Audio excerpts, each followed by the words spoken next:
Oi pessoal, tudo bem? Hoje nós vamos falar sobre as minhas leituras de 2024. Vamos ranquear essas leituras das melhores para as piores.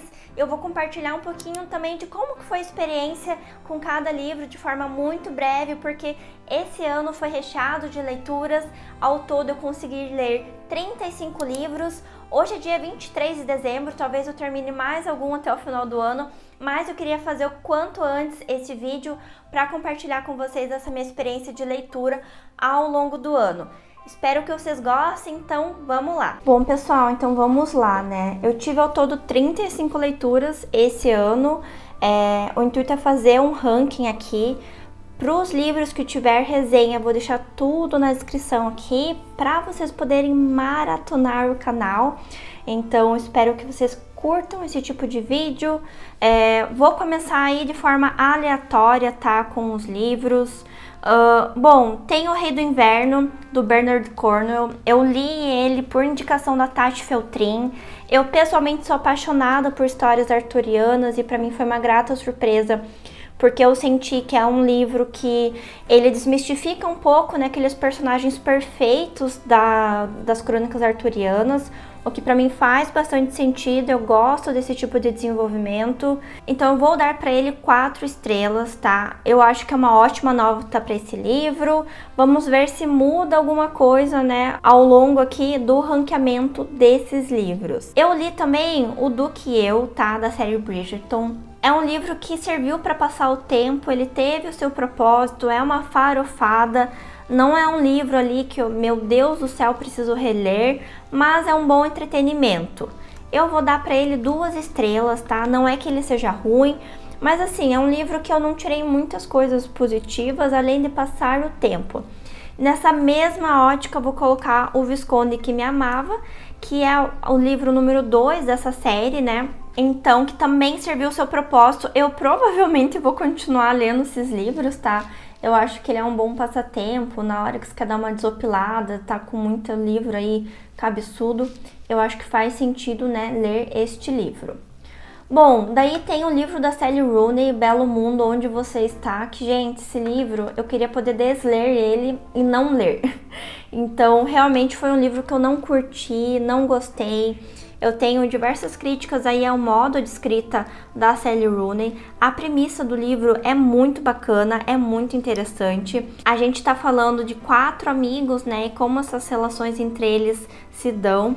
Eu acho que é uma temática muito atual, porque a gente vê cada vez mais pessoas tendo amizades mais velhos, pessoas que não contraem matrimônio, que não casam, mas que têm grupos de amigos muito grandes, muito fortes, muito próximos, né? Então eu acho que é um tema aí bem bacana, só que assim, os personagens são tão rasos, mas tão rasos que me dói o coração. E ela tem aquela escrita sem pontuação, sem parágrafo, sem travessão para diálogo, o que eu entendo que faz parte da estética dela, mas é uma estética que não me agrada, e por conta disso eu vou dar 1 estrela para ele e eu não recomendo a leitura, tá? Que deixe bem claro isso. Eu pensei que eu poderia gostar de pessoas normais, porque eu assisti a série, na verdade, eu gostei muito da série.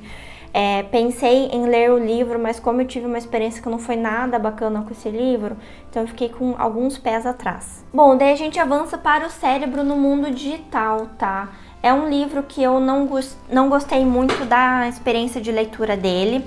Eu entendo, né, que para pessoas que não têm tanto conhecimento nessa área, em neuropsicologia, em neurociência como um todo, é um livro introdutório bem bacana. Para mim não foi o caso, mas pensando na mensagem que ele tenta passar, eu vou dar 3 estrelas para ele e assim, estou sendo bem generosa, tá? Bom, vamos falar então sobre Noites Brancas, do Dostoiévski. Gente, esse livro falaram tão bem dele, que eu ia amar, que eu ia me apaixonar. Eu acho que eu saí de leituras de outros livros do Dostoiévski que foram tão densas que eu cheguei com muita expectativa em Noites Brancas e acabou não funcionando tanto pra mim. É um livro bonito, é um livro romântico, romântico mesmo, do Dostoiévski, mas eu prefiro um livro que seja um pouco mais denso psicologicamente, com mais problemas, eu acho, do que um romance do Dostô. Eu não gosto dessa faceta dele, tá? Por conta disso, eu vou dar 3 estrelas somente para ele. tá? Bom, temos então o Joan Didion, O Ano do Pensamento Mágico. Esse livro me destruiu dos pés à cabeça. Chorei muito lendo esse livro. Aqui ela vai retratar, né, o processo de luto dela por conta do falecimento do marido dela. Eu sou casada, então assim, pra mim me bateu de um lugar assim extremamente doloroso esse livro, mas eu tenho algumas ressalvas quanto ao estilo da escrita da Joan Didion. Eu acho que em alguns momentos ela preza muito pela ambientação, rua tal isso, rua tal aquilo. Porque eu falei tal pessoa que ganhou um Emmy, um Oscar, ganhou tal premiação, que sinceramente eu acho que acaba tirando o foco da escrita, que é realmente o processo de luto. Então, eu vou avaliar ele com 3 estrelas, tá? 3 estrelas pra mim, gente, é uma nota média boa, tá? Então, assim, eu acho que funciona, tá? Bom, daí a gente tem o Circe, da Madeline Miller. Eu gostei bastante desse livro. Eu li ele na sequência do A Canção de Aquiles, a gente já vai ranquear ele. E eu gostei porque me colocou em contato com uma área da mitologia grega que eu não tive contato até então. Então ele acabou me abrindo portas para eu me interessar por outras coisas, para eu querer ler outras coisas. Então por conta disso eu vou dar 3 estrelas pelas portas que eles abriram para mim. Da mesma forma, a Canção de Aquiles, tá? A Canção de Aquiles me deu vontade de ler Ilíada. Estou lendo Ilíada por conta desse livro romanceado. Então, para mim, valeu a pena essa leitura. Foi um bom entretenimento também. Bom, gente, e eu li o Franto Maglia, da Helena Ferrante. O ano passado eu li todos os livros da Helena Ferrante que eu tinha. Tem alguns ainda para eu ler. Eu gosto muito da escrita dessa autora. O Franto Maglia vai falar sobre o seu processo de escrita. É um livro que compõe ali diversas reportagens que ela deu, diversas entrevistas. Tem trocas de e-mail, trocas de cartas com os seus editores. É um livro ali que realmente mostra as influências também dela, coisas que influenciam, né, o seu estilo de escrita, os autores que são referência para ela. Foi uma experiência tão gostosa que eu dei para ele 5 estrelas, tá? É um livro que eu ainda não tenho ele o físico, porque a editora parou de lançar esse livro. Eu quero comprar ele no sebo, mas ele tá sempre extremamente caro, acaba não compensando, mas assim, eu li no Kindle e nossa, que livro bonito, que livro legal. Eu normalmente não gosto desse tipo de livro, ou pelo menos não teve nenhum ainda que super me pegou, mas esse Franto Maglia é extremamente bonita a escrita e como as coisas são estruturadas. É muito legal, né, tá por dentro da cabeça de um autor que a gente gosta tanto. E daí a gente começa a entrar no primeiro russo, que é Um Pequeno Herói, do Dostoiévski. Esse é um livro que a gente também tem resenha aqui no canal, tá? É um livro que eu gostei do desenvolvimento dele, é um livro bonito, a gente fala do primeiro amor ali, de uma criança por uma pessoa mais velha, por uma moça mais velha no caso. E ele acaba descobrindo em determinado momento que, além dela ser casada, ela tem um relacionamento extraconjugal. E a gente vê esse menino tendo que lidar com coisas de adulto, sem repertório para isso. Eu gostei do livro, eu achei interessante a história, mas não super me pegou, então por conta disso dei 3 estrelas para ele. Um dos livros que eu reli esse ano foi A Sustentável Leveza do Ser, do Milan Kundera. Essa foi a minha 6ª ou 7ª releitura desse livro. É o livro da minha vida. Esse ano, né, em 2024, eu vou ler ele com o Clube Livros sobre Livros, o clube da Jan e da Karina. Então, tô ansiosa já para ler de novo. E obviamente que é um livro 5 estrelas para mim, sem sombra de dúvidas.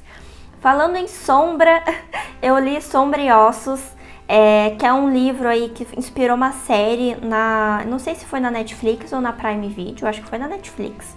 Tava muito em alta, tava todo mundo falando, e esse foi um ano que eu tentei experimentar bastante coisas diferentes. Então li livros contemporâneos, li livros que estavam no hype, li livros que não são tão óbvios assim pra mim, e esse foi um deles.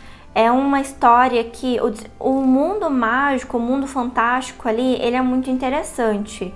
Mas o que mais me incomodou nesse livro foi que a personagem principal, ela tem uns insights assim do absoluto nada, sabe? Ela tá fazendo uma ação ali daqui a pouco ela tem um insight que faz todo sentido e isso dá um outro rumo para a narrativa e não tem um desenvolvimento do personagem, desenvolvimento da personalidade do personagem que fomente a isso. Então eu vou deixar ele aqui com 1 estrela. Eu tinha pensado em avançar para os outros livros, mas assim, não funcionou para mim e eu não vou forçar também, tá? Outro livro russo é A Felicidade Conjugal, do Tolstói. Eu gostei desse livro, ele é um livro para você ler assim numa manhã, ele é super rápido. Ele fala então do relacionamento entre duas pessoas, tem uma diferença de idade entre essas duas pessoas, e a gente percebe o quanto que eles começam a se distanciar nesse casamento, e que eles aprendem em determinado momento que continuar casado, continuar juntos, é uma escolha e é uma construção. Então é um livro bem bonito. Eu acho que eu não gostei tanto dele assim quanto eu poderia, porque eu li ele depois de ler Ana Karenina. E para mim, ele é um livro que ele fala muito de uma relação parecida com o do Living e da Kitty, do Ana Karenina. E como eu gosto muito, muito desses dois personagens e como que o relacionamento deles vai acontecendo, eu acabei dando somente 4 estrelas para esse livro do Tolstói. Mas é um livro muito bom, tá? É um livro que eu super recomendo e vai sair um vídeo aqui no canal que eu falo um pouquinho mais sobre ele. Li também O Médico e o Monstro, do Stevenson. É um livro que eu realmente só tinha ouvido falar por conta do imaginário que a gente tem do Médico e o Monstro, né? É um livro que eu realmente não sabia o que esperar quando eu lesse ele, mas eu achei muito bacana. Ele fala do duplo, né? Então a gente tem uma parte boa e uma parte ruim dentro da gente, o que a gente faz com essas duas partes. Então remete muito àquela frase que o homem é o lobo do homem, né? Gostei da leitura, eu achei bem interessante, é um livro para ser relido e eu dei 4 estrelas para eles. É um livro curtíssimo, gente, vale super a pena tirar um tempinho no dia, um final de semana, que você vence essa leitura. E eu gosto muito de entender, né, ter contato com os livros que vão ser a origem dos clichês que a gente tem hoje em dia. E por sinal, essa é uma das coisas que no começo me incomodou em Noites Brancas, do Dostoiévski, porque tem aquela frase comum, assim, em histórias românticas, né, que é o prometa que não vai se apaixonar por mim.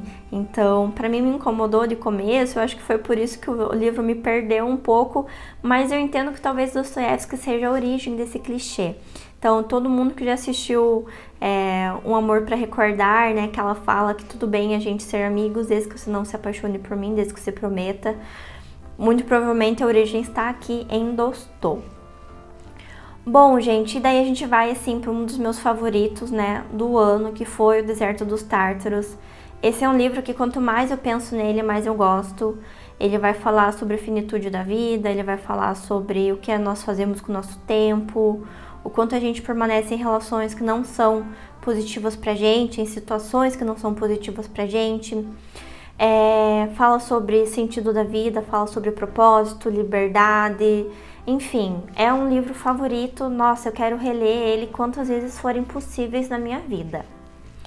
E nessa mesma ótica a gente tem o Frankenstein.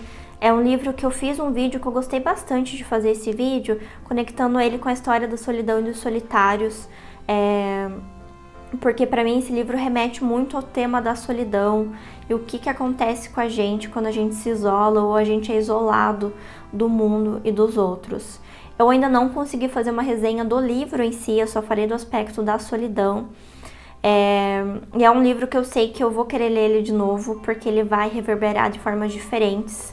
Então, pra mim, ele é 5 estrelas, assim, e eu acho que foi um dos melhores livros que eu li realmente esse ano, tá? Ainda nessa ótica, nossa, esse ano teve boas leituras, né? A gente tem, então, A Senhoria, do Dostoiévski. Foi um livro muito chocante pra mim, assim, porque eu me vi muito em alguns personagens, principalmente na forma de sentir o mundo exterior. Então tem sensações, né? Tem um dos momentos que o personagem ali principal, ele tá saindo de casa, ele tá vivenciando na rua, tendo troca com as pessoas. E a forma com que o Dostoiévski descreve isso pra mim, eu sinto como eu me sinto quando eu saio sendo uma pessoa neurodivergente, e quanto que o mundo parece estranho, novo, interessante, mas desconfortável ao mesmo tempo. Então, para mim foi um livro que eu projetei, obviamente, muito das minhas sensações nele, muito dos meus pensamentos nele, e por conta disso eu dei 5 estrelas. Eu sei que é um livro que ele não é unanimidade para todo mundo, tem bastante gente que não gosta, por sinal, mas eu sei que para mim ele falou de uma forma diferente por conta do meu repertório como uma pessoa neurodivergente. Tenho bastante ciência disso. E daí a gente fala então sobre Uma Canção de Natal, do Dickens. Esse é um livro que saiu recentemente, resenha aqui no canal. É um livro que eu gostei bastante de ler, ele tem uma experiência muito bacana e novamente, né, você conhecer o clássico sem necessariamente conhecer diretamente a obra, né? Então todo mundo já viu referências a esse livro sem saber. Eu não dei 5 estrelas para ele porque apesar de ter gostado bastante do livro, eu não senti que ele super me arrebatou, assim, né? Mas foi uma boa experiência e eu espero reler ele em outros momentos. E falamos então de Cândido, o Otimismo. Gente, cada vez que eu leio esse livro, cada vez que eu penso, na verdade, sobre esse livro, eu gosto mais dele. É um livro que fala muito sobre o que a gente faz com a vida, dependendo das circunstâncias que a gente tem, dependendo daquilo, né, que a gente vivencia. Eu gosto muito desse tipo de reflexão. No final, né, tem uma frase que para mim me marcou muito, que a gente precisa cuidar do nosso jardim. Então, por mais que a gente queira transformar o mundo e fazer o mundo um lugar melhor, a gente precisa fazer aquilo que está ao nosso alcance primeiro. Então, para mim, ele é um livro que foi 5 estrelas. Eu quero ler ele novamente em outros momentos da minha vida, fazer mais anotações, porque ele é um livro muito filosófico, na verdade, um livro do Voltaire. Eu acho que é um livro que ele vai crescer muito mais ainda em releituras. Falando em livros que me arrebataram, temos o Flores para Algernon. Gente, esse livro, eu chorei, eu terminei o livro aos prantos, realmente derretida, chorando ali em bicas, porque um dos meus temores da vida, digamos assim, é a perda da consciência, sabe? Perder as minhas faculdades mentais. Eu sei que ninguém tá sob o controle disso, muito menos eu, né? Mas eu senti que esse livro, ele me remeteu muito a esse tipo de situação. A gente tem uma pessoa aqui que ela tem o seu QI mudado, né? Ampliado, na verdade, através de uma cirurgia. Só que, da mesma forma com que a progressão do QI ela é muito rápida, ele também vai decair de forma muito rápida, e a gente percebe aquela pessoa que criou toda a consciência do mundo começando a perder ela. Nossa, gente, é um livraço, eu recomendo de olhos fechados. E é um livro muito bonito, e ele traz reflexões muito interessantes de como que é uma pessoa percebendo a vida pela primeira vez. Então, quando a gente é criança, a gente não tem tanto conhecimento das coisas, a gente não tem palavras para distinguir. Então, para mim, esse livro, ele mostra muito de como seria a experiência de uma pessoa conhecendo o mundo pela primeira vez, refletindo sobre suas próprias relações. Então, assim, recomendação de olhos fechadíssimos. E daí nós temos os Buddenbrook, do Thomas Mann, que foi uma leitura aí extremamente sofrida para mim. É um livro que não funcionou. Eu entendo por que ele é bom, eu entendo por que as pessoas gostam. Talvez eu tivesse que ter abandonado esse livro, porque eu acabei criando cada vez mais ranço, cada vez que eu lembro dele eu gosto menos. Eu espero chegar em um outro momento da vida, conseguir ter contato com ele e gostar dele. Eu queria ter gostado dele, gente, confesso pra vocês, mas não funcionou. Por conta da minha experiência de leitura, eu vou dar 2 estrelas. Isso não quer dizer que o livro mereça 2 estrelas, tá? Tô falando da minha experiência de leitura com esses livros.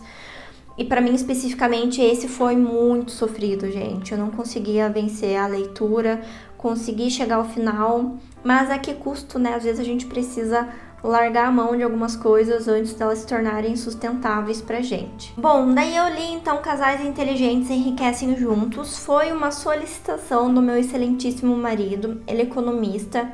Eu não tive uma formação financeira, não tive uma educação financeira, né? Nunca foi uma pauta aí das minhas relações ou da minha família. Então a gente tinha um gap muito grande de como que a gente via o dinheiro na nossa relação. Então foi bem legal para nivelar, sabe? Eu acho que gerou bastantes conversas produtivas pra gente. Hoje a gente tem uma forma muito parecida de lidar, a gente tem um plano como casal de como lidar com o dinheiro e como que as coisas devem funcionar dentro da nossa relação. Então, por conta disso, eu vou dar 3 estrelas para ele. Eu acho que é um bom livro. Se você não teve uma formação também financeira, se não teve uma educação financeira, na verdade, eu acho que ele contribui muito para tirar você dessa estaca zero. Então, eu vou dar 3 estrelas para ele. E com isso, a gente avança para Bartleby, do Melville. Eu li esse livro também por indicação da Tati Feltrin. Eu achei bem interessante essa história. A gente tem aqui um escrivão que em determinado momento ele se recusa a trabalhar. Na verdade, ele não se recusa. Ele diz que ele prefere não fazer. E a gente vê ali a que ponto que essa pessoa chega. Tem uma resenha aqui que eu gostei bastante de fazer. Eu trago outras reflexões. Mas pra mim, eu dou 4 estrelas pra ele, porque ele realmente foi bem bacana, bem impactante. Aí a gente vai para outro russo. Esse ano foi um ano recheado de russos, que é A Morte de Ivan Ilitch. Esse é um livro que eu gostei dele, mas eu senti que ele não foi tão arrebatador quanto ele poderia ter sido. A gente acompanha então uma pessoa que em seu leito de morte, ela começa a refletir sobre a sua vida, né, olhar para trás e perceber que ela não viveu a vida como ela deveria viver. E por conta disso chega, né, no seu momento de morte muito brigada com Deus, brigada com a própria vida, sem conseguir fazer as pazes com as decisões que tomou. Então, por conta disso, gente, eu vou dar 4 estrelas para ele. Então, assim, eu acho que eu gostei dele, eu gostei até um pouco menos que 4 estrelas, mas vou deixar aqui para ninguém brigar comigo. E um dos últimos livros que eu li, que tá aqui também no canal, já fiz resenha, é o Quebra-Nozes. Nessa versão da Azahar, a gente tem a versão da história, na verdade, né? Tanto do Dumas quanto do Hoffmann. A história original é do Hoffmann e depois o Alexandre Dumas, ele adaptou ela. Então, eu gostei mais da versão do Hoffmann do que do Dumas, confesso. Mas não é um livro ali que super me encantou, super me impactou, apesar de eu ter gostado dele. Então, eu vou dar para ele 3 estrelas. E daí nós entramos, eu acho que se não foi o melhor livro desse ano, ele tá realmente nos top 5 ali. Entre todos esses que eu dei estrelas, que é o Diário do Homem Supérfluo. Gente, esse livro reverberou tanto dentro de mim, eu refleti tanto. Para mim, ele fala muito desse sonhador, né? Desse homem supérfluo. E como nós somos homens supérfluos também, como é muito fácil a gente perder essa perspectiva na nossa vida. Eu sinto que, com tudo isso, né? É um livro que mostra também o porquê da gente fazer determinadas coisas, né? O porquê da gente tomar algumas decisões, o porquê da gente não tomar outras. É um livro que eu ainda não consegui fazer resenha para ele, porque eu acho que preciso reler ele e daí nessa releitura fazer uma resenha, porque eu não consigo organizar o meu pensamento em relação a esse livro, porque eu ainda estou em um momento muito emocional em relação a ele. Eu não consegui racionalizar ainda aquilo que eu estou sentindo. Então, por conta disso, ele é 5 estrelas. Eu recomendo para toda e qualquer pessoa esse livro. O aspecto psicológico, o desenvolvimento dos personagens no aspecto psicológico é muito bonito, é muito interessante. Então, fica a recomendação. Ainda nos russos, a gente tem, então, Gente Pobre, do Dostoiévski. Foi meu primeiro livro do Dostô. Então, por conta disso, ele tem um lugar cativo aí comigo. A gente vai acompanhar uma troca de cartas, né, entre 2 personagens. Um homem mais velho e uma moça mais nova. Eles em extrema pobreza, né, em situações ali de calamidade financeira, muito triste ver isso acontecendo nesse livro. Por ter sido meu primeiro Dostô, eu tenho um apego afetivo com ele, apesar de não ter a história em si, ela não ser tão arrebatadora, mas por conta disso eu vou dar 4 estrelas, por ter sido meu primeiro Dostô e eu ter aí um aspecto mais afetivo com ele, eu sei disso. Ainda em Dostoiévski a gente tem Netoshka Nesvanova, que a gente vai acompanhar então esse romance de formação de uma personagem, né, de uma moça. É um livro bem bacana, bem bonito. Ele acompanha ali a infância, a juventude e até os seus 18 anos, ela mais ou menos. Eu gostei do desenvolvimento dessa história, eu gosto principalmente da infância dela, do desenvolvimento de como o Dostoiévski faz. Ele trabalha então sobre essa temática do sofrimento infantil, que eu acho que ele faz muito bem. Ele faz de uma forma com que a gente sente realmente incômodo, a gente se solidariza, a gente quer poder entrar no livro e fazer alguma coisa em relação a isso. Por conta disso, eu dei 4 estrelas para ele. É um livro que é ainda da sua primeira época, né, do seu primeiro ciclo. Ele escreveu esse livro antes de ser preso, e quando ele foi solto, ele não retomou o livro, então é um romance inacabado. Então dá aquele gostinho de, putz, como será que ele faria, né, se ele retomasse a escrita hoje. E daí a gente avança pra Drácula. Gente, que grata surpresa, Drácula. Foi um livro aí que eu imaginei que eu soubesse sobre o que se tratava, mas não sabia. Descobri isso. Ele é um romance epistolar, então ele é entrada de cartas, de diário, de narração, enfim, né, até de reportagem a gente tem. É um livro que eu fiz muitas conexões com outros livros, sabe? Eu não esperava gostar tanto dele, por conta disso eu dei 4 estrelas. Bastante livro com 4 estrelas, né? Acho que foi um bom livro aí, um bom ano, na verdade, de leituras. Mas nem tudo são flores, porque eu li O Paciente. E, gente, que livro que foi anticlímax pra mim. É um livro que a gente acompanha, né, o atendimento psiquiátrico de um paciente. Então, a gente acompanha a narrativa desse médico que começa a tratar de um paciente que ninguém nunca quer tratar dele, que as pessoas, quando tratam dele, ficam loucas, se matam, enfim, tem ali alguma coisa bem estranha.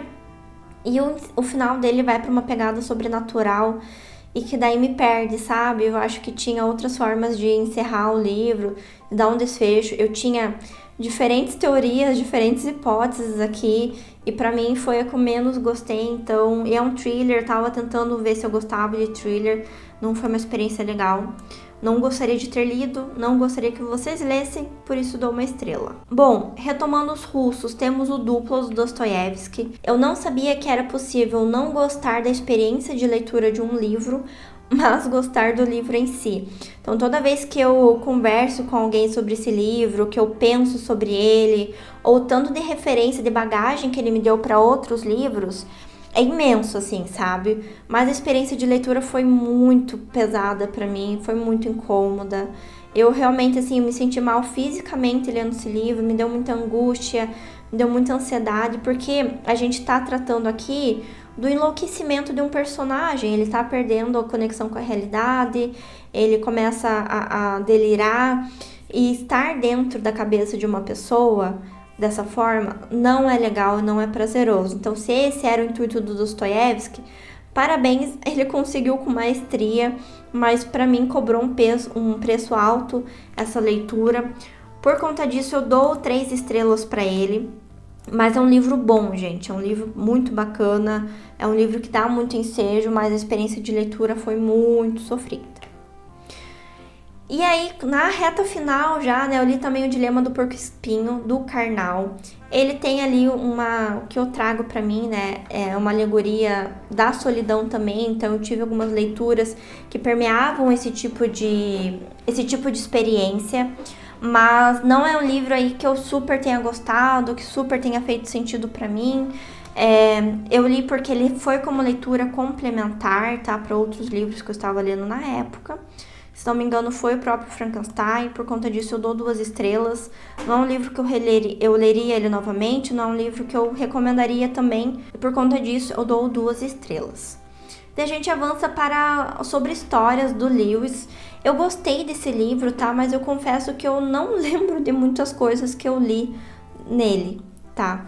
Eu acho que, assim, as 2 principais coisas que eu marquei foi que faz muito sentido um livro ser relido. Ele fala que o livro cresce, né, numa releitura e que faz muito mais sentido, na verdade, o livro quando a gente relê do que quando a gente tem um contato pela primeira vez.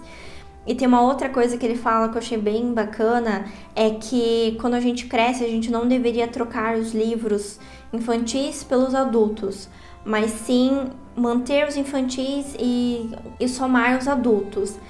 Porque senão a gente não tá crescendo, a gente tá só trocando. Então eu acho isso bem legal. Eu vou dar 3 estrelas para ele, mas é um livro que eu gostaria de retomar ele em outros momentos, tá? E por último, mas não menos importante, na verdade muito mais importante se a gente for pensar, é a Crônica da Casa Assassinada, do Lúcio Cardoso. O motivo do meu colapso esse ano foi esse livro, me colocou numa ressaca literária pesadíssima. E foi um livro que, nossa, eu gostei muito de ler ele. É um livro que me arrebatou mesmo. Eu senti tantas coisas, tantas emoções nesse livro, que é até difícil de discernir, né, o que eu senti. Mas é um livro que vai falar sobre incesto, vai falar sobre necrofilia, suicídio e tantas outras pautas, tudo permeado, né, sobre a ótica de uma família, a família Menezes, que é composta por 3 irmãos. E, gente, tem uma resenha aqui que eu fiz. Assistam a resenha, vale super a pena. Gostei muito da experiência desse livro. E é isso. Bom, pessoal, espero que vocês tenham gostado aqui, então, desse vídeo. Eu vou deixar na descrição o link para todos os livros que já tem resenha aqui no canal. Então, vocês podem aí assistir depois com um pouquinho mais de calma. Vou deixar também o link para vocês adquirirem todos esses livros. Espero que tenham gostado desse vídeo um pouquinho diferente, colocando então uma cereja de bolo nesse nosso 2023. E espero que o ano que vem a gente tenha um vídeo aí com muito mais livros e muitos mais livros bons para serem lidos. Eu fiquei bem surpresa porque ao todo foram 9 livros ali 5 estrelas, então eu acho que foi um ótimo ano de leituras. Me aventurei em bastante coisas diferentes. Eu penso que para 2024 eu vou me ater um pouquinho mais aos clássicos, mas a gente vai ver aí então como que vai ser esses próximos meses, esse próximo ano. Espero que vocês permaneçam aqui me fazendo companhia. Se vocês gostaram desse vídeo, não esqueçam de deixar um like, de se inscrever e de compartilhar esse vídeo também com alguém que vai gostar de ver um pouquinho sobre esses livros que eu compartilhei com vocês. E a gente se vê no próximo vídeo.